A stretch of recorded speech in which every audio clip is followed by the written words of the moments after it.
arep melu-melu. Kowe arep ngiwang karo kakangmu ya. Arep wani kakangmu. Ayo wani karo Bathara Brahma. Aku nyipta geni kobong sawakmu mati nang kene kowe. Ayo. Semapa meneng wae.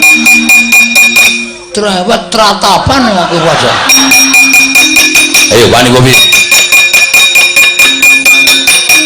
Yen pancen wani karo Bathara Brahma, yen perlu krubutan wong loro ora bakal tinggal loncat.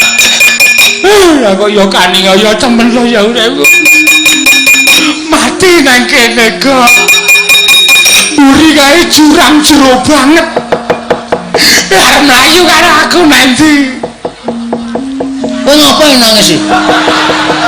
Mati karo aku tenan le. Ketemu Bathara Brahma kuwi nek nanti nyipta geni kowe karo aku kobong. Melayu matamu mburi iki lho jurang iki lho. Repate panasan ki dhuwur gunung, dhuwur banget iki jurang arep mlayu nang ndi?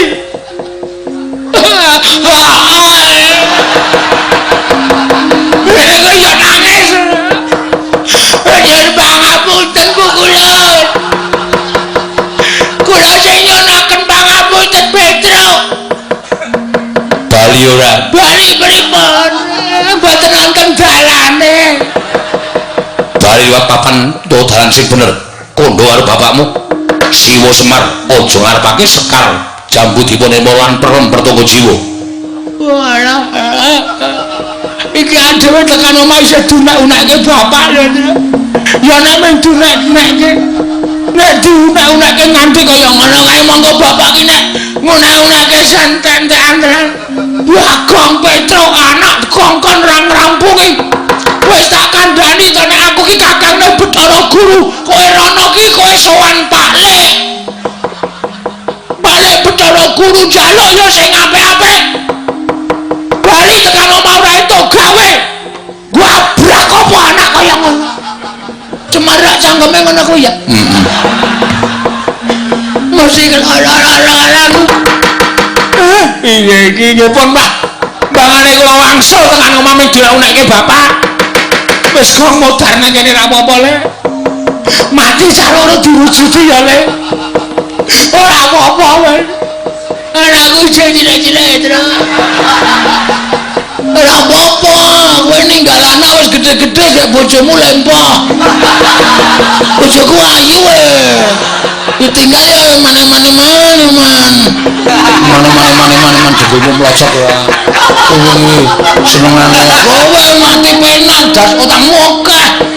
Oh, ayo mati aja-aja. Lah witekno wis ora ana dalan. Wis kowe karo aku manut wae kok. Dikapake manut waton pasrah wae. Kene marganing pati. Yen manderis manut perkara engko bapakmu ora trima perkarane karo Kanjeng Rama Pukulung Jatimurti sing wigati anak-anake.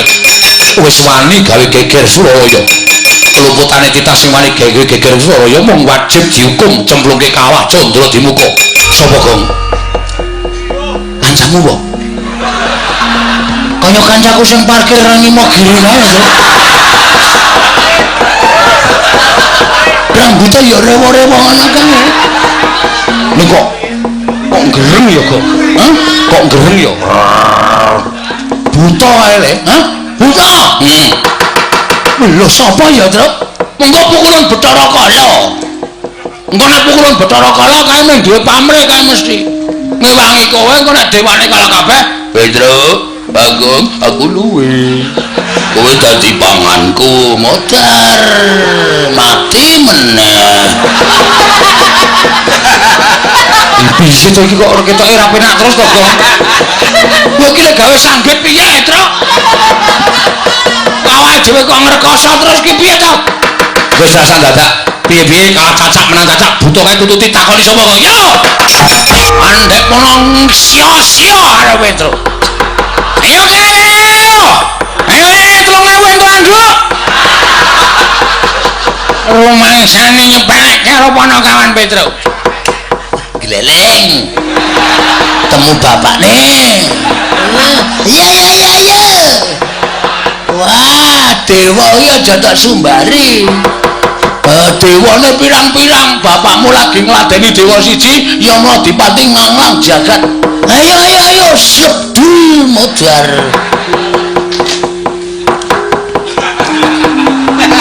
nek ra prayitna Bagong iki ngomong sok nyemelangi ora aku iki ngomongi ora medeni ora mek ngomongi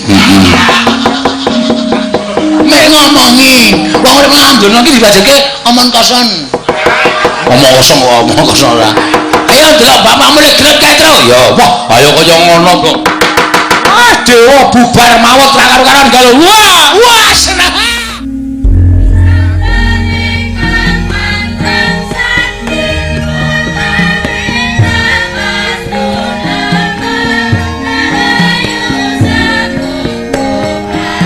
wis metu nang repat kepanasan kok kowe jek kari ning Suralaya kok. Ngopo e? Tak gawe rame sisan. Lho. Digawe rame sisan piye? Sinuwun jagat Giri Pratingkah kowe ra kelingan to kendikane.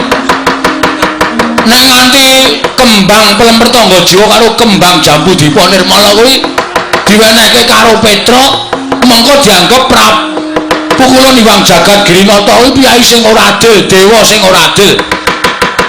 Kanthi aku menggaris ngandhape kata-katane sing pukulan Bathara Guru kuwi aku curiga. Apa? Curiga. Curiga ya apa? Kuwi lho, ora percaya iki lho. Cubriya. Nah, aku Cubriya. Iwang Pikulun Jati Murti, Iwang Pikulun Bathara Guru mesti ora arep menehke kembang sing tok jaluk. Neng kowe tekan repat kepanasan iki mesti mung arep diapusi arep diwenehi keterangan sing janjane sekar utawa sekar pelemper tangga jiwa sekar jambu dipa nirmala kuwi ora bakal didunke nang Karang Kadempel.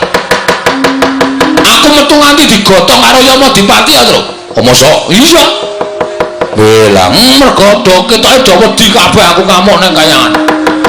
Bathara Guru la unek-unekke. Lho. Kowe ora disotke. Wes ora mandi. Aku kok disotke.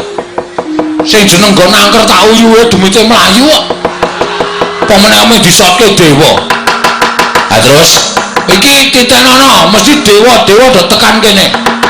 Nek dewa tekan kene kowe ngati-ati lho, Tru. Nek kowe kon bali aja gelem, bali kena ning bareng karo Sekar Pertangga Jiwa, Sekar Dipa Nirmala. Ya, manut karo kowe le. Heeh.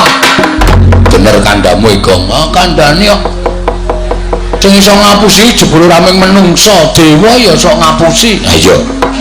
Ngati-ati lho, Tru. Rasa kuwatir kok, aku wis disebul bun-bunanku ping 3 karo bapak. Jare bapak aku digdaya, tak jajali nek mungsuh dewa iki menang apa kalah. Ngati-ati. Heeh. Malah kowe wae sing ndelik. Ngapa? Kurang disebul to. Nadyan ora disebul dening bapak, tak cobane aku nek mungsuh dewa, Tru. Menang apa kalah kira-kira? Ketoke kalah. Apa? Aku ora disebul kok. Ora ana masalah. Men kalah ya men. Ya wis diantepi ya diantepi. Dadi kula kunjuk pukulun Sang Hyang Bathara Indra. Ya Pitruk tak tampa pangestu Tambanana. Nggih, sangat anggen kawula ndadosaken jimat.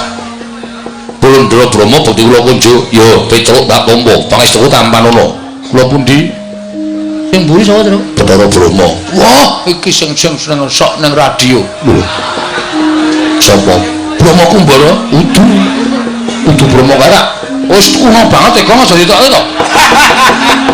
Wis do lali iki wis. Kuwi jaman cilik-cilikan kowe Brahma Kumbara kuwi ora. Heeh ya. Heeh. Pukulan Bathara Indra bukti kula kunjuk. Ya Bagong tak tampa. Kowe mau tak gendong kok merucut. Sampeyan ning gendong meng angas-angas kok. Ora serius mula kula obah wae tiba terus mlebu meleh teng Suralaya. Iya, nggih. Terus dibopong karo Kakang Pukulun Bathara Yama Dipati. Nek nika lha nyikep tenanan nganti rasa ambekan aku. Nganti tekan riki niki Bathara Brahma bukti kula kunjuk. Ya Bagong tak tampa pangestu Ulung Tambanana. Niki sangat anggen kawula ndadosaken jimat. Saya terus tak golek banyu. Lah ngopo? Kae Brahma wae dewaning geni nek ora disiram kok ndak ora mulut genine ade cilaka. Rasa aku wis jebul mbun aku ping 3. Rasa kuwatir kok. Kuwi katosipun ngemban dawuh timbalan ing Wang Pikulun Jatimurti ya Rama Pukulun Sang Hyang Jagatnata. Petruk dina iki kon bali. Ngandel ora. Terus Sekar Pertangga Jiwa, Sekar Diponirmala ora bakal diwenehake marang kowe, merga kuwi kembang kayuwangan. Ora sadengah titah iso mboyong wujuding kembang kemapan ning kayuwangan. Mangriyen to, bapak niku ya dewa. Ya wong bapak niku wujude titah. Ngoten. Dadi nek bapak nyuwun Sekar Pertangga Jiwa, Sekar Jambu Diponirmala niku wis satrepe wong bapak niku ya panjalmaning Jawata. Ngoten. Kok ora dikeparengake? Kok Iwang Pikulun Bathara Guru ngendika nek ora saben titah iso mboyong Sekar Diponirmala lan Pertangga Jiwa. Iku ateges Iwang Pikulun Bathara Guru wis nyebratke bapak minangka dadi garping Jawata. Monggo nika titih Sang Hyang Bathara Ismaya. Pripun kula nyuwun keterangan. Nek kowe entuk keterangan sing gumathok ora apa-apa kula bali, kula tak matur kersane bapak. Ning nek mengke bapak nesu, dadi manik moyo wis ora nganggep aku kakangne. Petruk ora usah melu-melu. Aku tak munggah ning kayangan. Sapa sing wani karo bapak? Ayo. Wang Sulandra. Apa sing demonge Petruk iki betul? Iki mumpung aku karo Petruk isih gedhe palimarmane. Ora ngamuk ning kayangan. Nek nganti aku karo Petruk ngamuk, upama aku kalah, aku medhun ning omah. Ning Karangkadempel, Pak, aku diajar karo Bathara Indra, karo Bathara Brahma. Nek bapak nesu piye? Gegeku kesandulita, lit. Mel. Indra karo Brahma kok ngajar anakku tersayang. Kepengen ora suwe lek dadi dewa, munggah ning Sulendra Bawana, munggah ning swarga Dahana, ngobal-ubal entut modar. Ngontute bapak iki. Aku wingi dintute 4 sasi opname. Ya, Tru. Ayo sembrono ora. Wose gelem bali apa ora? Nek kula purun wangsul ben awamu. Yen mboten purun wangsul, mapan tak cemplungke kawah condro di muka. Waduh. Kok cemplungke kawah condro di muka. Ora apa-apa lho ngadus wae dhewe. Ah condro di muka ki apa? Kolam to. Wis. Kawah condro di muka kuwi geni utawa neraka sing nggo ngukum wong sing tumindak angkara. Isine geni tok kuwi nggo nyiksa wong. Aduh. Ya mulai. Lho kok saya mulai to? Wis wajib tak paneni kok mulai. Rasa wedi lho. Kawah condro di muka dicemplungi wong ora salah karo awak kaya awake dhewe iki genine adem. Sing ngono sapa? Aku ngono. Lah nyoto apa ora? Lah mbak aku ngarang kok iki. Kowe ngawur senengane ra. Oh mboten purun wangsul. Yen ngono kowe wani karo Bathara Indra. Esunipun kula mboten wantun. Ning gandeng panjenengan meksa kali kula nggih nyuwun pangapunten, Petruk. Isih gedhe palimor mulun kawan jeneng kita. Ayo bali. Bali apa ora? Wangsul kula nang nganti didukani bapak, kula isin. Kula wirang. Mula nyuwun sewu kula mboten ajeng wangsul. Yen kowe ora bali tok sewani karo para Jawata. Nyuwun sewu mboten ajeng wantun. Kula pengen boyong Sekar Pertangga Jiwa, Sekar Jambu Diponirmala. Niku tok nggo saat bapak li ajeng bangun Karangkadempel kok purun.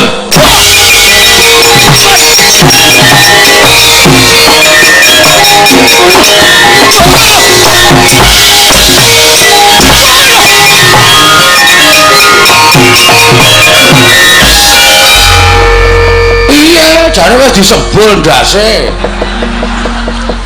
Iku. Wah, Semar iki ngapusi. Semar iki biasane sok omong ngono lho. Gedhekke atine anak ning jane ora ana apa-apane. Ajare wis disebul siramu, kowe iso dedaya ngungkuli dewa. Dantem Bathara Indra kok aduh mati aku. Waduh gedhe wasane mati aku. Piye kowe? Kok aku sing ngrasake lara e. Wah, wis. Ya mulai yo ajare Semar. Lah ngopo? Ngapusi kok. Nyatane musuh dewa ya kalah kok. Kok tendangane. Aja kok gawe bapak kok. Bapak piye? Terus piye njaluk bantuane sapa? Wis. Kowe? Terus. Kowe wis sing disebul Semar wae. Aduh mati aku. Apa meneh aku sing durung disebul? Diantem pisan iso almarhum. Oh ya. nganggo pikiran mana ngomong iki. Aku ora nganggo kekuatan apa-apa kok kan mungsuh para dewa iki terus maksudnya piye? Petro aja mlayu. Dine arep melu-melu. Kowe arep ngiwang karo kakangmu iya. Arep wani karo kakangmu. Ayo wani karo Bathara Brahma. Aku nyipta geni kobong sawakmu mati nang kene kowe. Ayo. Sing apa meneng wae. Trawet tratapan aku wae. Ayo wani kowe. Yen pancen wani karo Bathara Brahma, yen perlu krubuten wong loro ora bakal tinggal loncat. Ya kok ya kaningaya temen lho ya uripku. Mati nang kene kok. Uri kae jurang jero banget. Arep mlayu karo aku nanti. Kowe ngapain nangis sih? Mati karo aku tenan le. Ketemu Bathara Brahma kuwi nek nganti nyipta geni kowe karo aku kobong. Melayu matamu Uri iki lho jurang iki lho. Rebat kepanasan ki dhuwur gunung, dhuwur banget iki jurang arep mlayu nang ndi? Kowe ya nangis. Yen pangapunten Bu Kulon. Kula sing nyonaken pangapunten Petro. Bali ora. Bali pripun? Mboten wonten dalane. Bali wae papan to dalan sing bener. Kondo karo bapakmu. Siwa Semar aja ngarepake Sekar jambu dipun emolan perem pertunggu jiwa. Walah. Iki adewe tekan omah isih dunek-unekke bapak lho. Ya nek men dunek-unekke. Nek diunek-unekke nganti kaya ngono kae monggo bapak ki nek ngunek-unekke santen-santen. Bagong Petro anak kongkon rampungi. Wis tak kandhani to nek aku ki kakangne Bathara Guru. Kowe rono ki kowe sowan Pak Lek. Pak Lek Bathara Guru njaluk ya sing apik-apik. Bali tekan omah ora entuk gawe. Gua abrak apa anak kaya ngono. Cemarak cangkeme ngono kuwi ya. Mesti lara-lara. Iya iki nyuwun Pak. Bangane kula wangsul tekan omah ming diunekke bapak. Wis kok modar nang kene ra apa-apa le. Mati sarana diwujudi ya le. Ora apa-apa wae. Anakku cilik-cilik terus. Ora apa-apa, kowe ninggal anak wis gede-gede gek bojomu lempoh. Bojoku ayu e. Ditinggal ya mane-mane jenggomu mlocok ora. Senengane kowe mati penak das utangmu akeh. Oh, ayo mati aja. Lah witekno wis ora ana dalan. Wis kowe karo aku manut wae kok. Dikapak-kapake manut waton pasrah wae. Kene marganing pati. Yen manderis manut perkara engko bapakmu ora trima perkarane karo Kanjeng Rama Pukulun Jatimurti sing wigati anak-anake wis wani gawe geger Suralaya. Keluputane titah sing wani gawe geger Suralaya mung wajib dihukum cemplungke kawah Candra Dimuka. Ing kene marganing patimu kowe Panakawan Petro.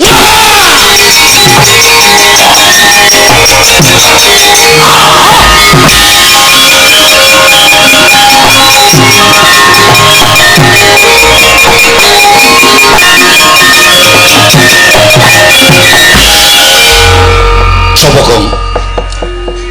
Kancamu mbok?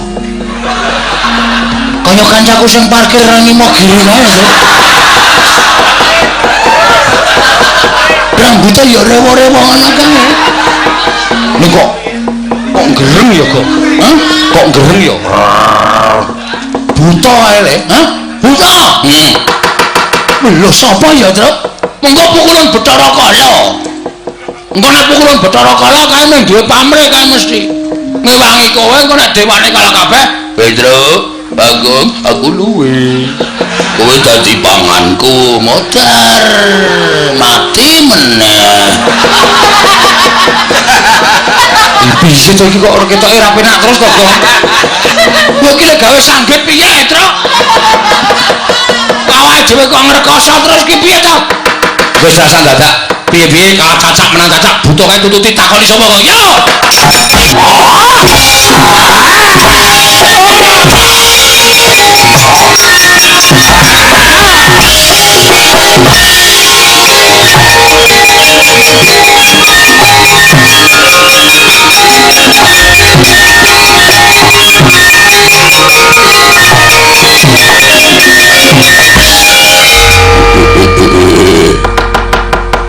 Petro kancamu aja ketarane aku ingin kenal karo kamu Petro siapa Petro kowe kok duwe kanca gleleng mbuh aku ora ngerti aku iki ora ngerti ana tepung ora kowe iki jenengane ngapusi jenengane sapa nuwun sewu kula nu bingung panjenengan kok nyebut kula Petro ngoten niku panjenengan kenal karo kula ora dalah ora kenal sebab piye kowe tau urip bareng karo aku engko gek kowe iki ya buta terus ngaku wae mulane wingi pitikku tok kudu modar kuwi kok cokoti ya ora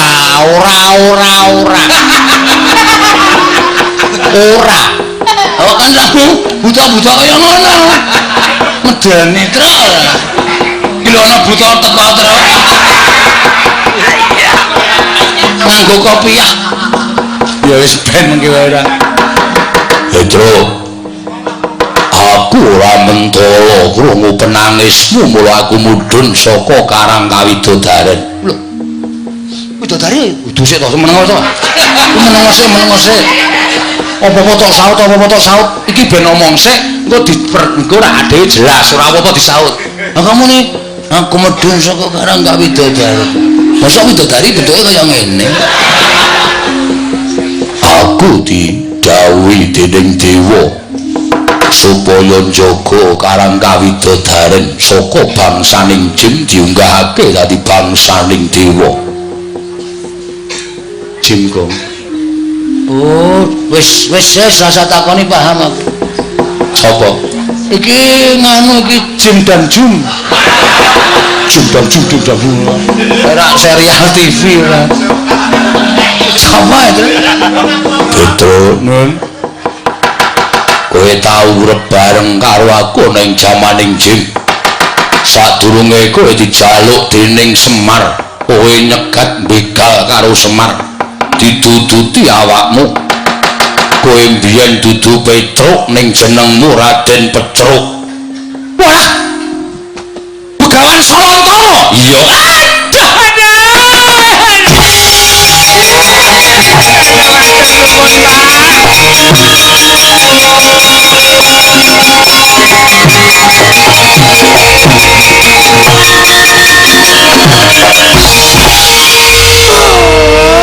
Bapak iya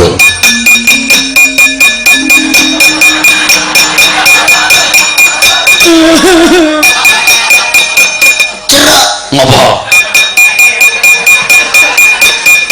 jare jenengmu dudu Petro sapa Raden Petruk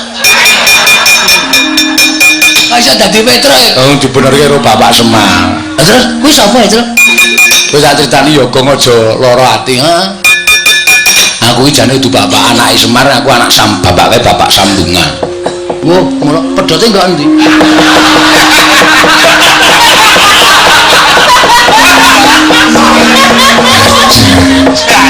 maksudnya Bapak Sambungan ki aku ki mbiyen dopeni karo bapak tegese bapak angkat ki nek carane Jawa Bapak Sambungan mengkono iki bapakku asli masa bapakku asli mbiyen bangsaning jin saiki dadi dewa wah bajigur anak dewa ya nyun ngapura gong terus aku kowe iki mung saka ayang-ayangane Semar bapakmu ya ora ana mbokmu ya ora ana dumadi saka ayang-ayangane Semar singit to mbiyen ya Iwang Pikulun Spada Wenang utawa Iwang Pikulun Asih Prana oh tepung aku karo Asih Prana Marse apa Asih nek Marse tepung aku klawer kok udu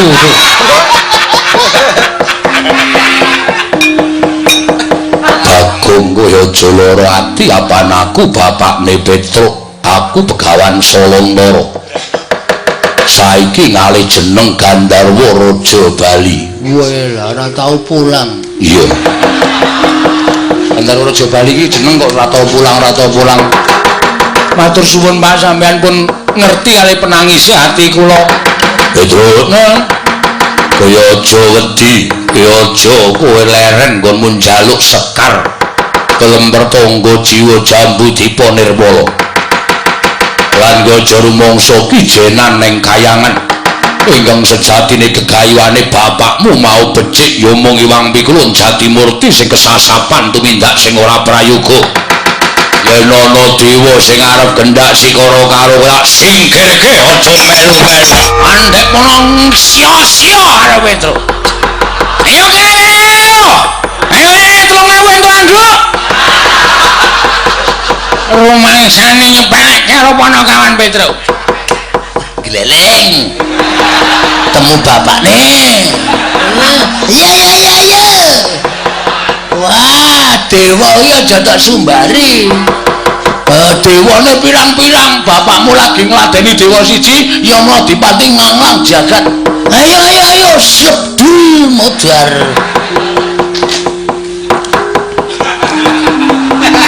Nek ra prayitna, Bagong iki ngomong sok nyemelangi ora. Aku iki ngomongi ora medeni ora, mek ngomongi. Mek ngomongi. Wong urip nang donya iki dibajeke omong kosong. Omong kosong ora. Ayo delok bapakmu lek gelem ketro. Ya, wah, ayo kaya ngono kok. Dewa bubar mawon ra karo-karan galuh. Wah, seneng. Ayo. Gandarwa Raja Bali Solondoro. Nggih, pukulun kula ingkang abdi. Ngamuk punggung Suratamtaha Nirbaya Nirwikara. Sinten tiyangipun nggih mboten ngertos bilih Petruk inggih Petruk menika anak kula. Namung dipun mong dening Semar Badranaya. Sinten ingkang badhe gendak sikara dhateng anak kula. Kula mboten mentara nyumurupi penangisipun anak kula. Kita ngewangi atmaja kita bakal gedhe walate sarta kita bakal ulun katutake dosane. Nyuwun pangapunten menawi kula wantun kalian panjenengan.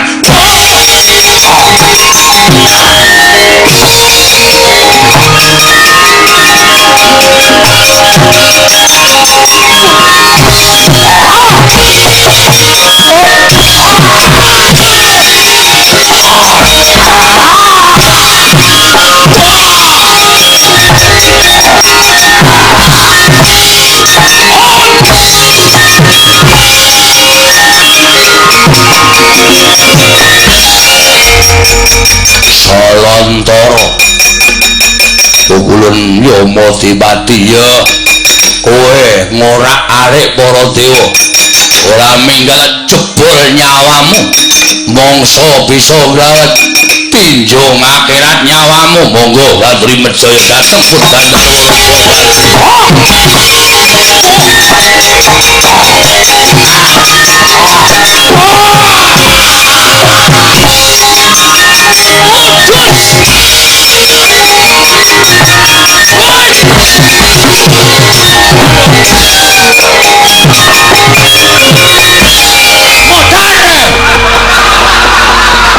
Gong, kowe iki piye to? Kok iso? Tok jupuk nyawane, lak pejet kala menjinge. Lah sebabe bapakmu dijabuk nyawane, to? Apa nglekar kaya apa? Ning wis iso tangi meneh. Oh ya syukur. Ya mau dipati iki? Piye? Nyawane ngendi? Aku ora weruh. Ngene nganti ora ana, kowe dukani Iwang Pikulun Bathara Guru. Mati tanpa mengedha-edha iki. Aku ya ora iso njabut nyawa kok gek mengedha-edha. Ayo kok tak jombal tak pejet kala menjinge ngono. Ngrek modar. Ayo lah. Urip kok. Anget tak, Truk?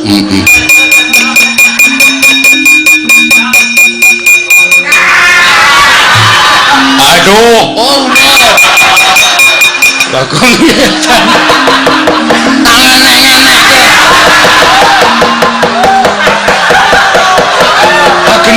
wis mbok yakin. Aja kadhi plintir. Kuwi kena sithik wae wetenge larane ra jamak-jamak. Wah, lancar. Waduh.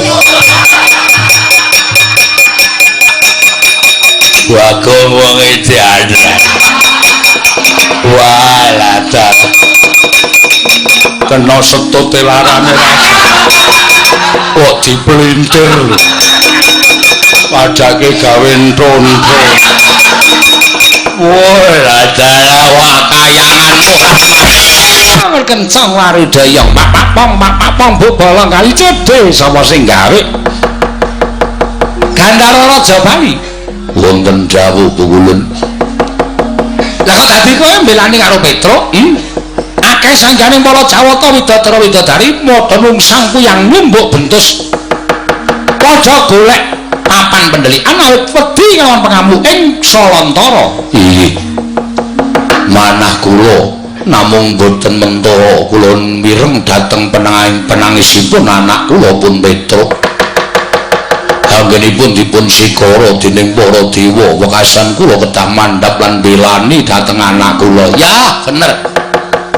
Sing jeneng arep netangi kamurkaning wong lanang kuwi siji rusuh ana bandane, angka loro rusuh ana bojone, angka telu rusuh ana anake. Mesti bakal muntap. Inggih. Mula jeneng mokal. Petruk ki atmaja kita. Petruk ki anak kita. Inggih. Petruk kuwi anakmu, mula jeneng mokal ento kita mbailani karo Petruk kantong bolong. Ya mong ngene ya.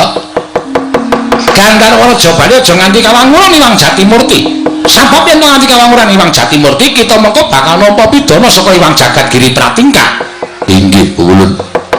Sartane Petruk kantong bolong apa dene Bagong? Kita baliya marang Madyapada. Ulun jarwani jatine lelakon. Penemune Iwang Pikulun Jagadgiri Nata wong atua kita bakal ngembari marang panguwasaning para dewa. Kuwi mau wis tak klerokke nanging ora diagem apa kang dadi atur ulun. Lah iki saya ngombro-ombro pangertine Iwang Jatimurti bakal mudhun ana ing jagat. Bakal sak pejagong lawan bapakmu. Mula mongko perkara kala becik bener luput men ditanggung karo bapakmu. Perkara iki men dilakoni dening Iwang Pikulun Jatimurti apa dening bapakmu Semar. Oh, ngaten Bu Ulun. Iya. Wis ngono wae ya. Salantara kita bali marang kewajiban kita. Petruk ben bali marang Marcapada, bali marang Karakadempel. Oh iya, ngestaken dawuh. Ya mong kowe tak kandhani ya Petruk supaya bapakmu kinan prayitna ngati-ati malang tingkah lakuning kadange dhewe ya kuwi Iwang Jagadgiri Nata. Nggih, ngestaken dawuh Bu Ulun. Wis ngono wae.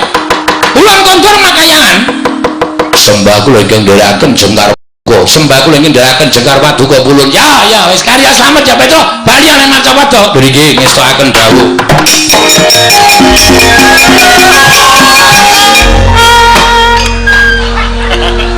Kita iki nek ora gawe geger ngawal. Napa iki, Gong? Jarine tak tarani Rafia e. Mula mabur tiba neh. Wah, trondolo tenan. Dewa kok digawe wirang. Ulun ki pujaganing dewa lho, kok setute ditaleni Rafia. Mula mabur kok bali medhun meneh. Ah, upama udu jeneng kita. Dadi apa kita? Dadi wong. Lah kurang ajar lagi. Gong wis, Gong. Mengko gara-gara meneh. Kowe iki pedhot dalan ki terus angel eling angkat, Truk. Ayo pokoke wis iki. Wis, ngono wae, kok taleni ajar kowe. Ngono ya, njaluk ngapura iki mergo pakak. Ayo tangan yang apa kowe. Wis to Gong darah rampung-rampung. Wis ngene ora madhep rene ora rampung-rampung perkara. Oh, dalem, Pak. Bagong. Dalem, Pak. Wis bapakku. Malah ngapuhe kok. Ya ora apa-apa, Petruk. Wis kowe bali kandha karo Semar. Apa sing dingendikake dening Iwang Pikulun Naroda, aku tak bali marang kewajibanku mundak didukani Iwang Pikulun Jatimurti. Sing napa malih nggih Pak ketemu kali kula niku kangen kali Bapak.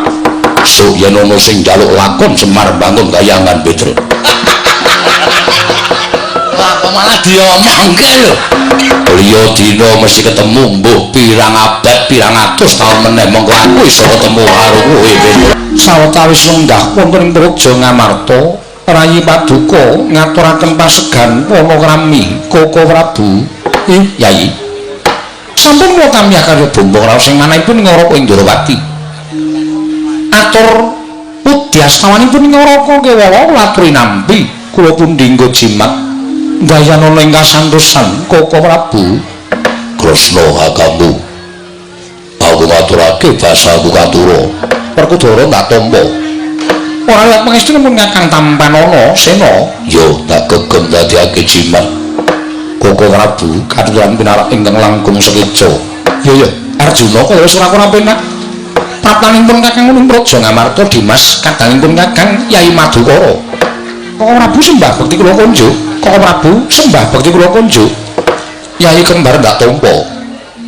Ora liwat pangestune pun Kakang Kebatam Panana. Iki kula pun dinggo jimat. Niki kula pun dinggo jimat aripe Koko Prabu. Yai sumeng panggenipun ing Naraka ngabiyantana Paduka Yai Prabu Jumbuh. Kanawala ingkang sampun kula tampi bilih kelenggan sak mangke. Paduka Yai Prabu kepareng amiji sowanipun ing Naraka Indrawati. Wonten menapa Yai? Mugi hamba bareng ingkang sejati tumaping Naraka Indrawata. Kula nedya midhangetaken ingkang tetela sabda pangandika Paduka Yai Prabu Ngamarta. Koko Prabu wonten timbalan. Wale-wale menapa? Estunipun anggen kula ngrawuhaken Paduka Kanjeng Koko Prabu amboyongi wonten Praja Ngamarta. Sayekti namung badhe munjuk atur menapa Koko Prabu sampun ngawuningani dhateng pawarta ingkang sampun sumebar warata. Babagan menapa? Mboten sanes kejawi namung Kakang Semar Badranaya inggih panakawaning Ngamarta wulu cumbuning para Pandhawa. Umbyaing kathah aturipun para kawula sami leraosan bilih Kakang Semar Badranaya nedya miwiti ambangun desa utaminipun Karang Kadempel. Koko Prabu nyatanipun Kyai Semar minangka dados pamomonging para Pandhawa. Bebasanipun Pandhawa sakmangke saged mukti ngawibawa Nyakrawati mbau dendha wonten ing Praja Ngamarta menika ugi krana panggula wentahing Kyai Semar Badranaya. Menawi ngantos Kakang Semar darbi gegayuhan ingkang kados mekaten, mongko para Pandhawa semunipun muta tuli ing kawontenanipun Kyai Semar mangke doh nyono cerak nyono kathah ingkang sami mestani Pandhawa sakmangke boten nedya males dhateng dharma bektinipun Kakang Nayantaka. Koko Prabu Yai pangandika Paduka mekaten menika kala wau apan keparos nyata lan saestu Winadan Semar menika namung derajate ngaceplik. Semar menika namung panakawan nanging ageng lelabetanipun tumrap para Pandhawa. Mila menawi wonten krenteking penggalih Paduka Yai Prabu nedya amba bantu dhateng Kyai Semar Badranaya, kula sanget sarujuk miwah rumajeng dhateng kersa Paduka Yai Prabu Darmakusuma. Kresna kakangku, Werkudara piye? ngendikaning barep mau pancen wis arembug karo Adi Muncudipati. Lan aku wis maturake akeh lawan barep kakangku. Ya senadyan dina samengko Pandhawa wis mukti ngawibawa minangka dadi sadyaning Praja Ngamarta. Nanging aku matur lawan barep kakangku tak jaluk aja nganti lali marang labuhaning Semar. Aja nganti lali marang apa sing wis ditindakake dening Depol ya Semar Badranaya. Bebasan ibarate sikil dinggo sirah, sirah dinggo sikil, kabeh dilakoni kanggo kamulyaning Pandhawa. Monggo Semar ora nate darbi milik apa-apa. Semar ora daluk leliru apa wae tumrap barep kakangku. Mula wis jamak lumrah yen to Semar duwe gawe, Pandhawa ora bakal keri. Pandhawa nedya sabiyantu lawan Semar. Mula rawuh Kresna kakangku negara Ngamarta. Sejatine wong bakal diganti dening barep kakangku. Tedhak marang Karang Kadempel, nanjihke marang kahanane Semar. Yen pancen Semar butuhake Prabiya, yen perlu aja metu saka Semar, nanging Werkudara Janaka kembar sago nambah kekurangane Semar. Ora bakal bangun desa mau. Kresna kakangku. Yai menapa aturipun Werkudara menika kala wau jumbuh kan penggalih Paduka? Apan boten klentu Koko Prabu?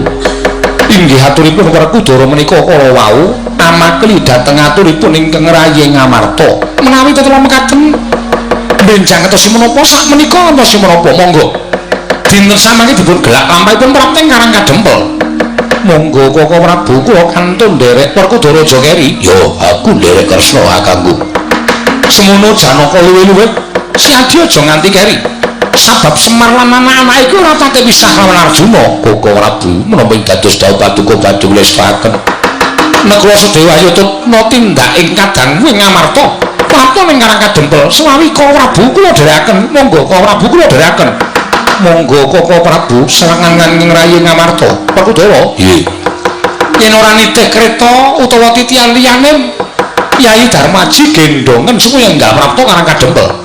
Kresna kakangku pun kakang kak liwat dirgantara sinambini tibrek sumarang kanen negara Ngamarta. Yo ayo barep kakangku. Werkudara diku cabangku sayu Yayi prapting Karang Kadempel dinas.